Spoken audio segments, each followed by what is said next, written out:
Nabi Ibrahim yang membangun Ka'bah, dan beliau orang pertama yang melaksanakan ibadah haji, manasik hajinya yang diajarkan oleh malaikat Jibril.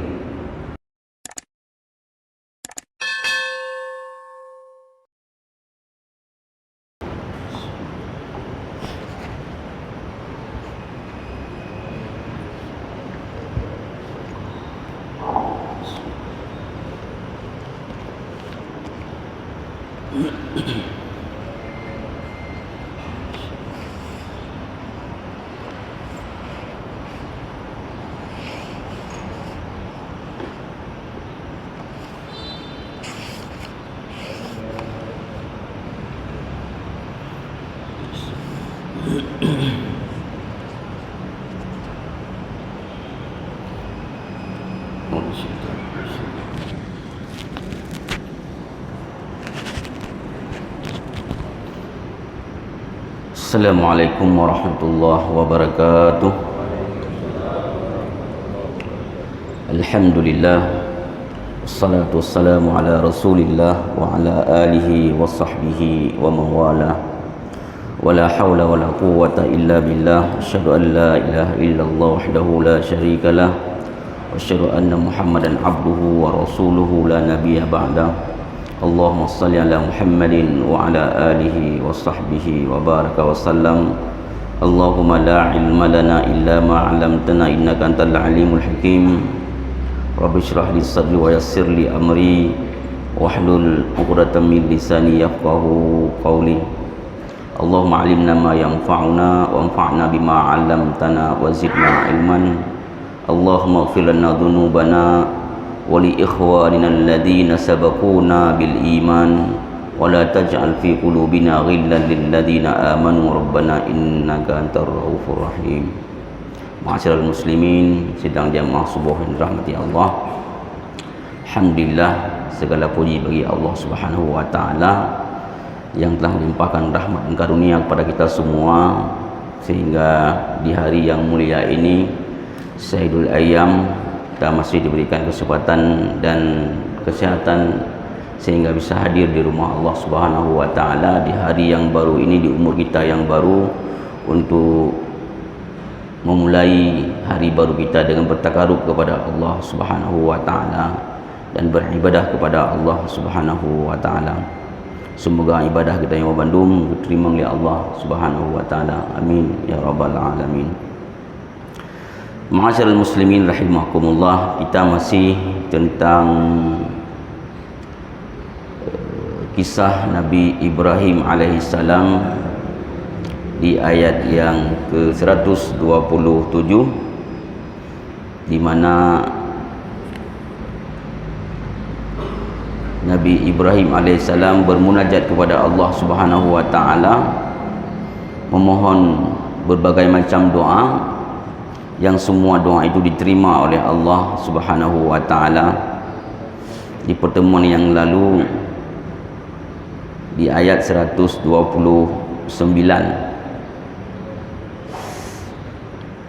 Rabbana wab'ats fihim rasulan, Rabbana wab'ats fihim rasulan minhum, ay Rabbana wa arsil fil ummatil muslimah laka rasulan min anfusihim liyakuna ashfaqa alaihim wa yakunu a'azza bihi wa aqrabu li ijabati da'watihim. Ya Allah, ya Tuhan kami, arsil, utuslah seorang rasul kepada ummah muslimah di antara mereka sendiri. Ini doa Nabi Ibrahim alaihissalam, sehingga Rasulullah mengatakan dalam sebuah hadis, ana da'watu Ibrahim wa busyra Isa, saya adalah atau diutusnya saya sebagai nabi terakhir. Ini semua berkat doa Nabi Ibrahim alaihissalam, dan busyra, berita gembira Nabi Isa alaihissalam. di Allah Subhanahu wa taala mengabulkan permintaan Nabi Ibrahim, dan satu-satunya nabi yang oleh seorang ulama mengatakan nabi yang memohon selalu bukan hanya untuk dirinya tapi untuk keluarga dan seluruh keturunannya sampai akhir zaman. Ini keturunan akhir zaman ini adalah wab'as fihim, dan utuslah ya Allah kepada mereka umat yang telah menyerahkan diri kepada mereka seorang rasul di antara dari kalangan mereka sendiri. Untuk apa diutus?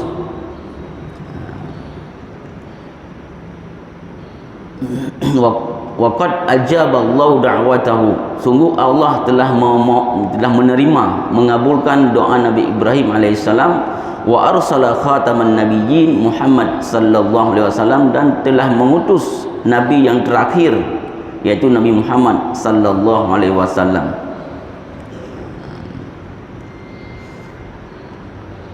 Di Nabi Ibrahim dalam doanya itu, di samping berdoa kepada Allah untuk diutusnya seorang nabi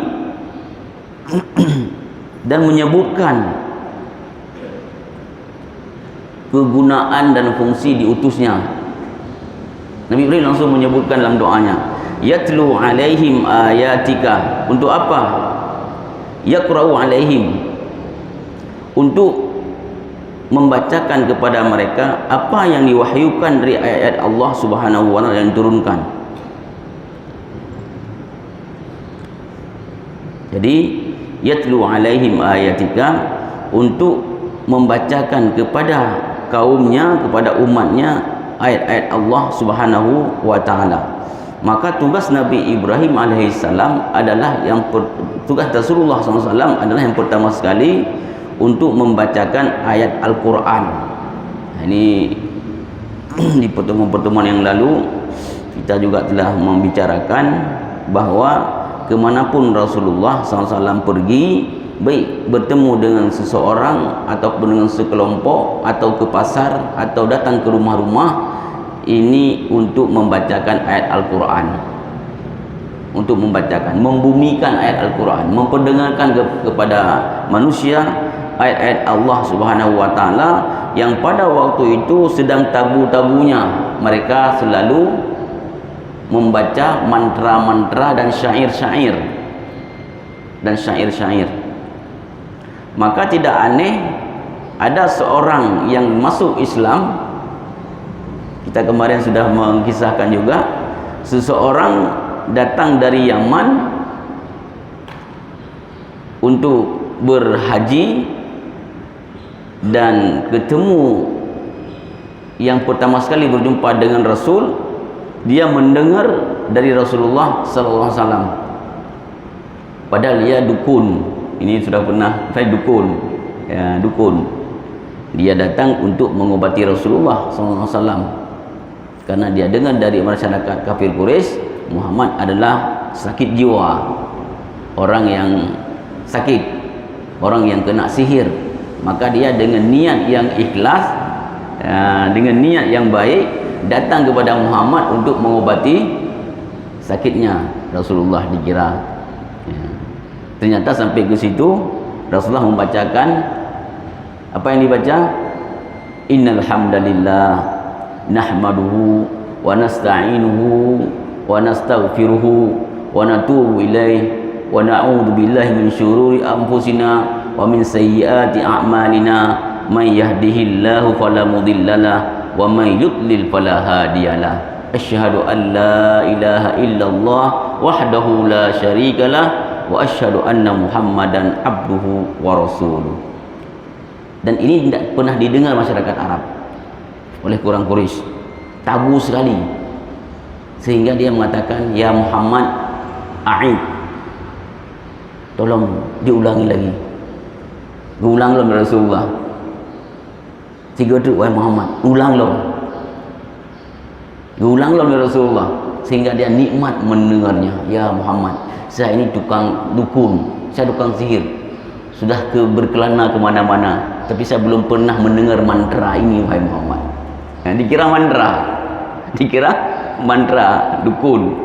Saya belum pernah mendengar mantra ini, wahai Muhammad. Coba engkau ulangi lagi. Ini bukan mantra, kata Rasulullah SAW. Nah, ini kaum muslimin rahimakumullah. Berarti yang sedang membumi waktu itu adalah sihir-sihir semua, syair-syair. Ya. Jadi tugas Rasulullah adalah untuk melawan, persis seperti Nabi Musa melawan sihir Fir'aun. Ya. Subhanallah kaum muslimin rahimakumullah.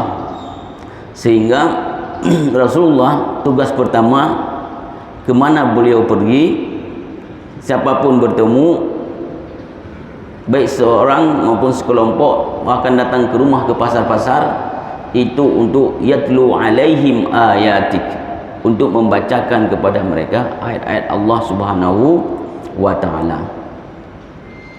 Maka ayat Al-Quran sekarang sudah tabu lagi. Ya, kata ulung lagi pun tabu, asing. Ya al-Islamu ghariban wa sayaudu ghariban kama bada'a. Islam datang ini asing, maka nanti akhir zaman juga akan asing. Maka dimanapun kita, kaum muslimin rahimakumullah, sekarang,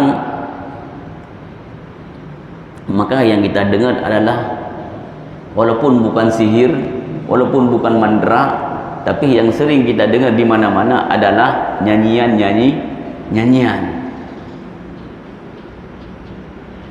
Pada dengar lagu-lagu itu, ya, lagu. Maka generasi yang baru sekarang, alhamdulillah, kita di mana-mana sekarang sudah ada rumah Quran, di mana ada TPA, ada pengajian, ada tahfiz Al-Quran, dan sekarang alhamdulillah sudah membumi lagi. Anak-anak kita, bahkan kita sudah dalam proses membaca dan menghafal Al-Quran.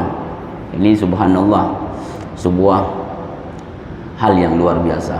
Rahimakumullah.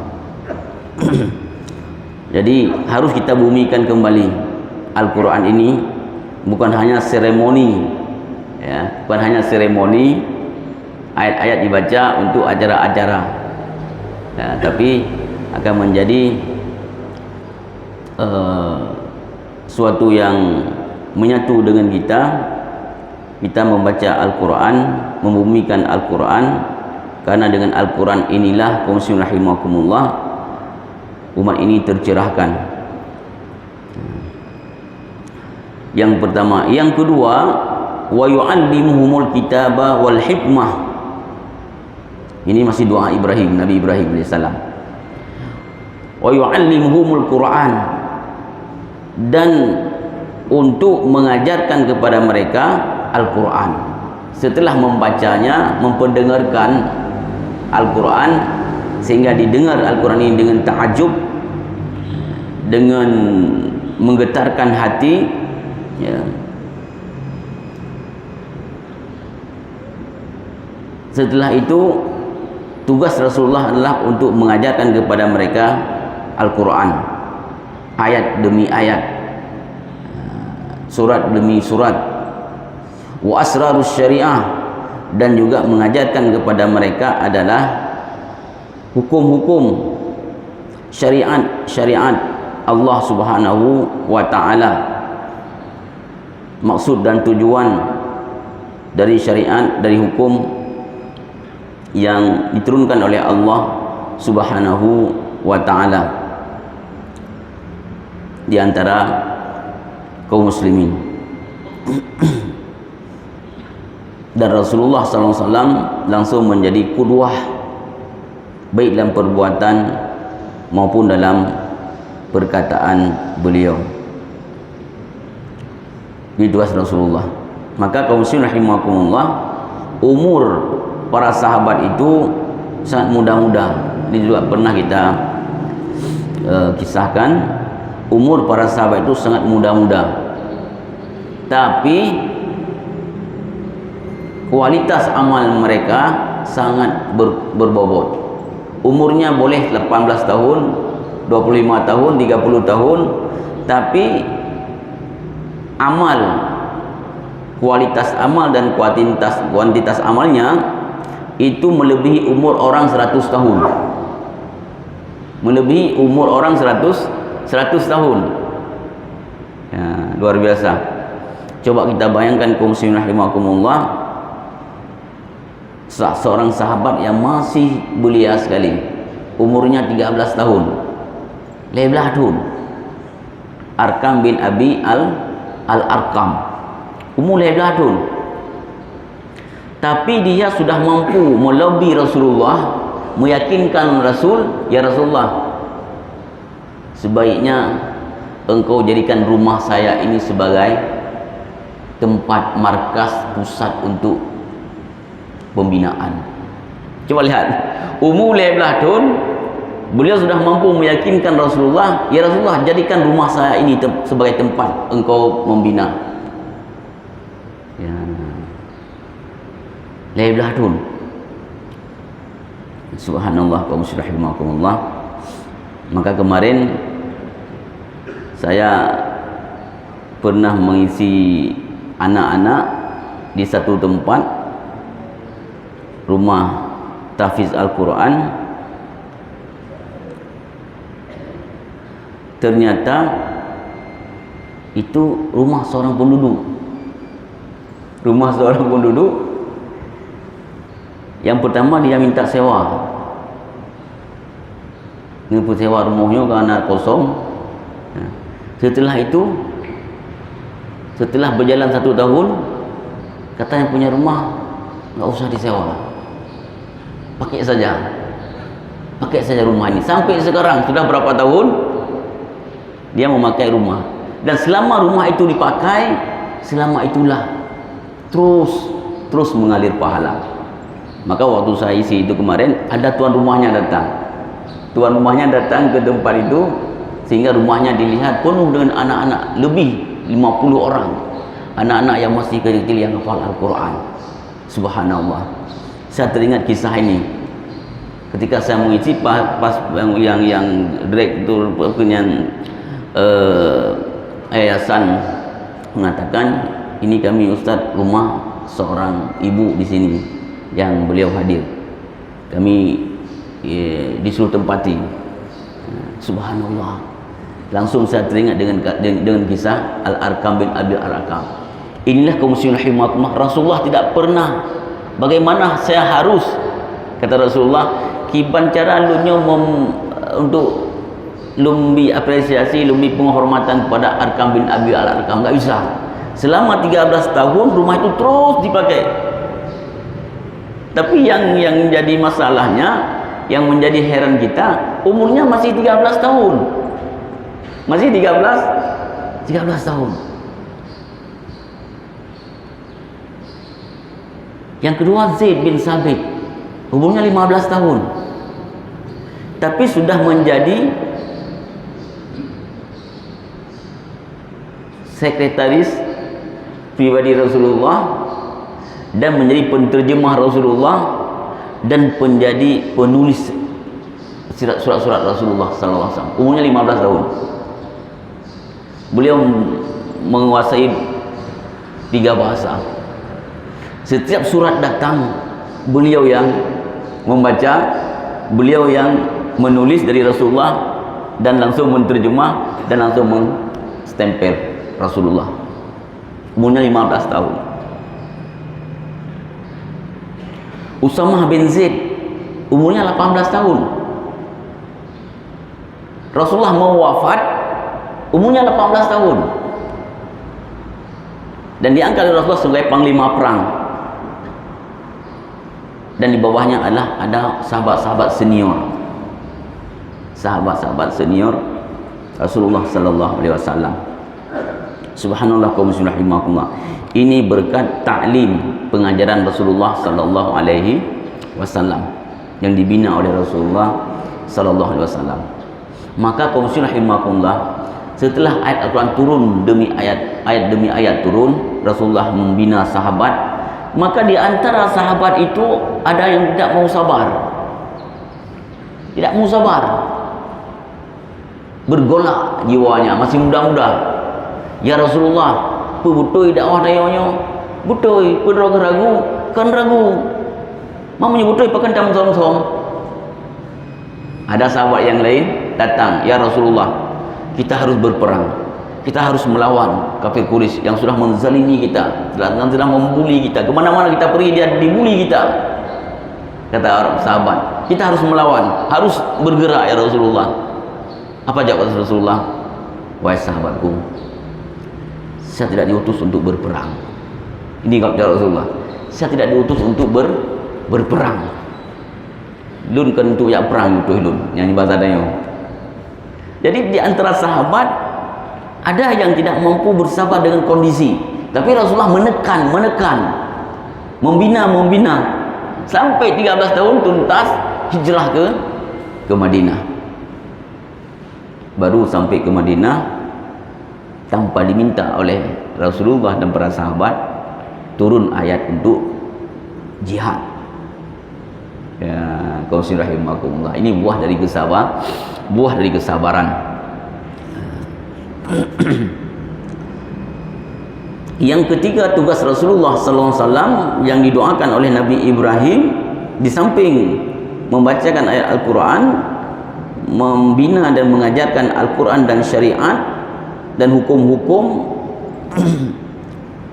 wa yuzakkihim, ya Allah utuslah seorang rasul di antara mereka nanti untuk membacakan Al-Qur'an, mengajarkan hukum-hukumnya, wa yuzakkihim wa yutahhiru nufusuhum, dan untuk mensucikan jiwa-jiwa mereka daripada minasyirki wa durubil ma'asi, dan daripada kesyirikan dan daripada dosa-dosa,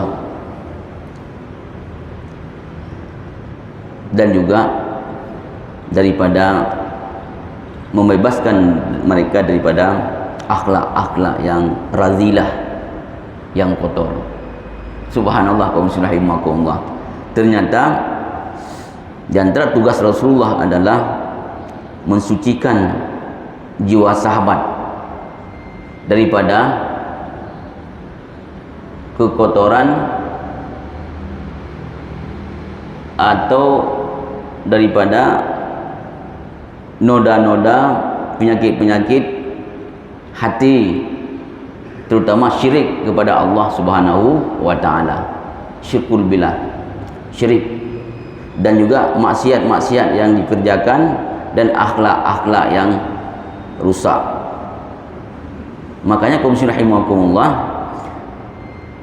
Nabi Ibrahim yang membangun Ka'bah, dan beliau orang pertama yang melaksanakan ibadah haji, manasik hajinya yang diajarkan oleh malaikat Jibril. Turun malaikat Jibril kepada Nabi Ibrahim atas perintah Allah, karena doa Nabi Ibrahim yang kemarin yang di ayat yang sebelumnya, wa arina manasikana, ya Allah perlihatkan kepada kami bagaimana manasik haji yang harus kami kerjakan. Maka turunlah malaikat Jibril. Dalam beberapa riwayat turun malaikat Jibril di tanggal 8 Zulhijjah, hari Tarwiyah, di pagi hari. Maka Nabi Ibrahim, Nabi Ismail, dan orang-orang bersama Nabi Ibrahim itu diajarkan manasik oleh malaikat Jibril. Di riwayat yang lain, Nabi Ibrahim dan Nabi Ismail. Ada juga riwayat yang mengatakan Nabi Ibrahim, Nabi Ismail, dan orang-orang yang sudah bersama masuk Islam bersama Nabi Ibrahim, yaitu suku Jurhum. Maka tanggal 8 Zulhijjah, Nabi Ibrahim bersama rombongan, bersama rombongan itu datang pagi 8 Zulhijjah, hari Tarwiyah, itu berangkat dari tempat Ka'bah itu ke Mina. Di Mina salat duhur, asar, maghrib, isya tanpa dijamak. Tanpa dijamak dan qausar. Mabit di Mina, malamnya, besoknya salat subuh. Setelah salat subuh sudah menguning, langsung Nabi Ibrahim berangkat dari Mina ke Arafah. Tergelincir matahari, Nabi Ibrahim salat duhur dan asar jamak takdim. Setelah itu keluar dan zikir di tempat terbuka, zikir sampai terbenam matahari, mau maghrib, keluar ke Muzdalifah. Di Muzdalifah salat duhur dan asar jamak, ya. Terus juga salat maghrib dan isya sampai subuh, mabit di Muzdalifah. Setelah subuh beliau keluar dari Muzdalifah ke Mina. Di Mina beliau datang lempar jumrah Aqabah dan tahallul dan menyembelih. Setelah itu datang ke Ka'bah, tawaf ifadah. Tawaf ifadah, sa'i dan tahallul selesai, balik lagi ke Mina untuk menyempurnakan lempar jumrah untuk 2 hari lagi. Setelah itu selesai manasik haji. Maka manasik haji yang dilakukan oleh Rasulullah itu persis seperti yang diajarkan oleh malaikat Jibril kepada Nabi Ibrahim. Persis. Cuma tugas Rasulullah lebih berat daripada Nabi Ibrahim. Tugas Rasulullah SAW lebih berat dari Nabi Ibrahim. Kenapa? Karena Nabi Ibrahim orang pertama yang melaksanakan manasik langsung dituntun oleh malaikat Jibril. Sementara Rasulullah meluruskan kembali manasik haji yang ditinggalkan oleh Nabi Ibrahim yang sudah diselewengkan oleh masyarakat kafir Quraisy dan masyarakat jahiliyah. Diselewengkan semua manasik haji. Semua manasik haji yang ditinggalkan Nabi Ibrahim semua diselewengkan oleh masyarakat jahiliyah. Maka tugas Rasulullah lebih berat. Lebih berat. Contoh yang diselewengkan, wukuf di Arafah. Tidak semua suku di Arab itu mereka mau wukuf di Arafah. Seperti suku Quraisy. Satu-satunya suku yang tidak mau wukuf di Arafah adalah suku Quraisy. Suku Quraisy dia wukufnya di mana? Di Muzdalifah. Wukufnya di Muzdalifah. Padahal Rasulullah mengatakan dalam Al-Quran, fa idza afattum min Arafat fadhkurullaha.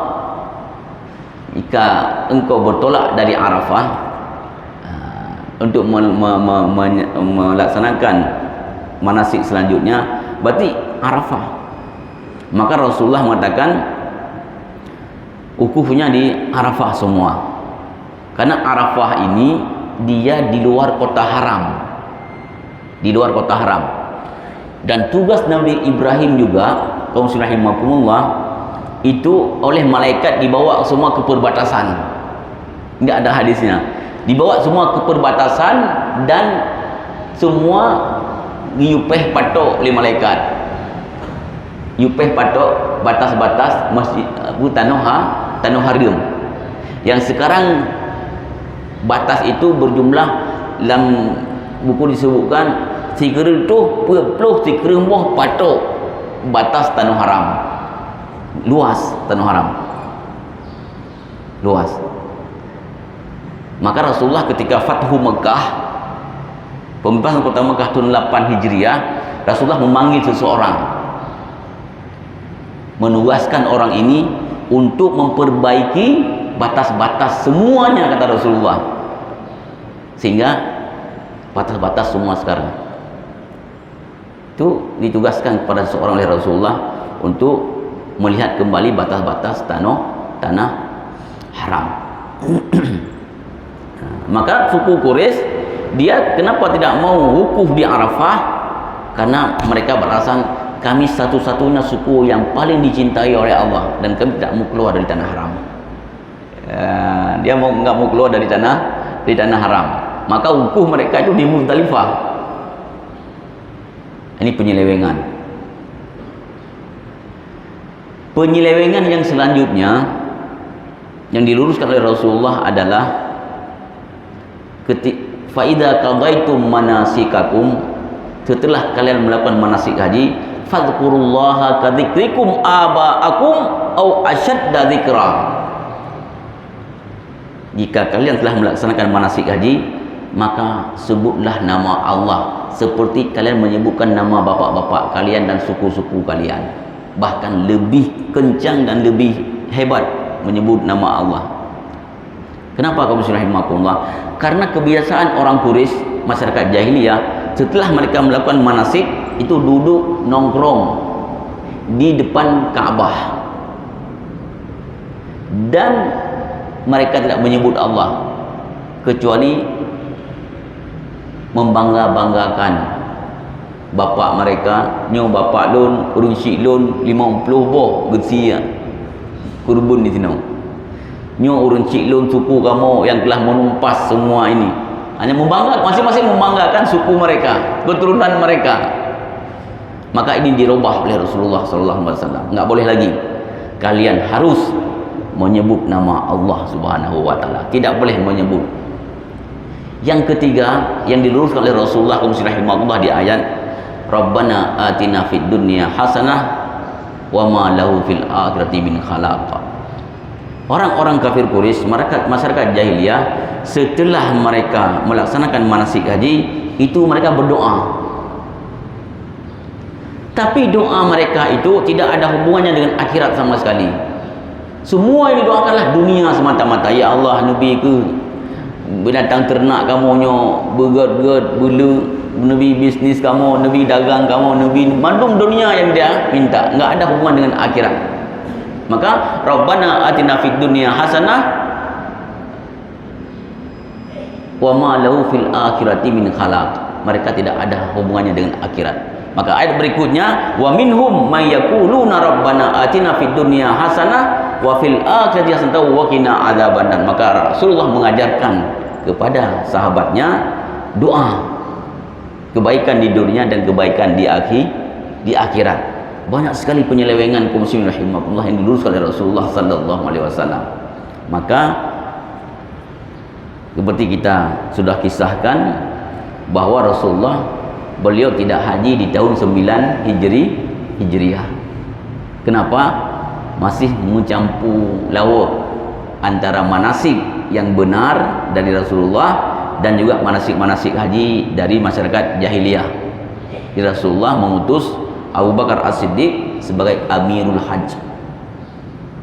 Baru tahun ke-10 Rasulullah di haji yang terakhir atau hari yang pertama dan terakhir itu yang dilakukan oleh Rasulullah, dan disitulah Rasulullah mengatakan khudhu anni manasikakum, ambillah oleh kalian dipadaku manasik-manasik haji kalian. Maka Rasulullah SAW merintis balik haji yang dilakukan oleh Nabi Ibrahim alaihi salam tanpa ada penyelewengan sama sekali, persis. Maka kami mohon maaf juga ada kepada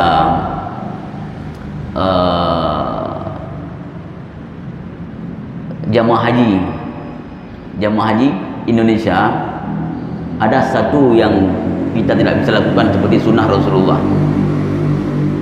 Ada satu yang tidak bisa kita lakukan seperti sunnah Rasulullah SAW, yaitu kita berangkat dari mikat tempat kita tinggal di hotel, mikatnya untuk melaksanakan haji itu kita langsung ke mana? Dibawa langsung ke Arafah, enggak ke Mina dulu. Kalau Rasulullah ke Mina dulu, dari Mina baru ke Arafah, Muzdalifah baru ke Mina loh. Kita nggak bisa. Nah, di pemerintah Indonesia bersama para ulama telah mengeluarkan fatwa karena darurat, kondisi hana mungkin karena taruhan nyawa orang begitu berdesak-desakan tajak umina ini lumina tajak warafah nya hana mungkin kecuali tajak di road atau dua road bisa, tapi punya rombongan jamaah yang begitu besar banyak berangkat dari hotel katanya tajak umina ile dari umina bergerak ke Arafah berangkat ke Muzdalifah Mina nyo sangat tidak mungkin. Maka kita berangkat dari tempat kita tinggal langsung ke Arafah ya, Arafah baru ke Muzdalifah baru ke Mina. Dari Mina itu baru berangkat ke Kaabah dan melakukan tawaf ifadah dan baru balik ke Mina. Itu jalur yang sudah ditentukan oleh pemerintah. Maka ketika haji itu ada beberapa tungku dari kita dalam rombongan itu minta mereka datang ke Mina seperti Rasulullah kerjakan. Boleh, tapi jangan bawa orang lain, jangan pengaruhi jamaah. Menyurung kan dupa yang memang nekan yang buat lagi nyan keamanan dan seluruhnya nyon tanggung jawab guru.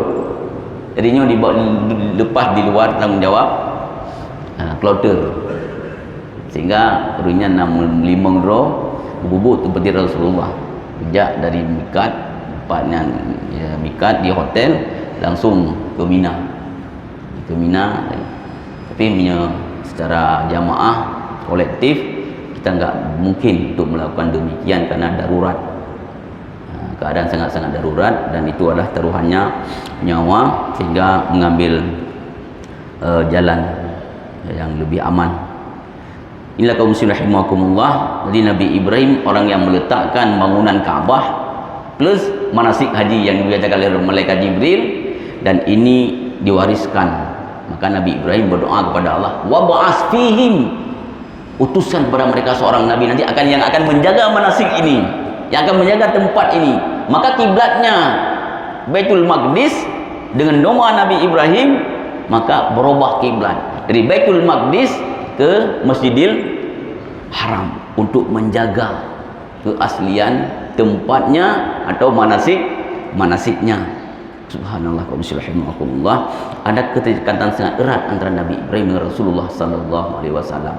Maka dalam salat kita selalu mengatakan Allahumma shalli ala sayyidina Muhammad wa ala ali Muhammad kama shallaita ala Ibrahim wa ala ali Ibrahim. Ini kisahnya yang sangat luar biasa. Semoga bermanfaat bagi kita semua. Insyaallah. Demikian kaum muslimin rahimakumullah, surat Al-Baqarah ayat 129. Subhanakallahumma wa bihamdika asyhadu an la ilaha illa anta astaghfiruka wa atubu ilaik. Assalamualaikum warahmatullahi wabarakatuh.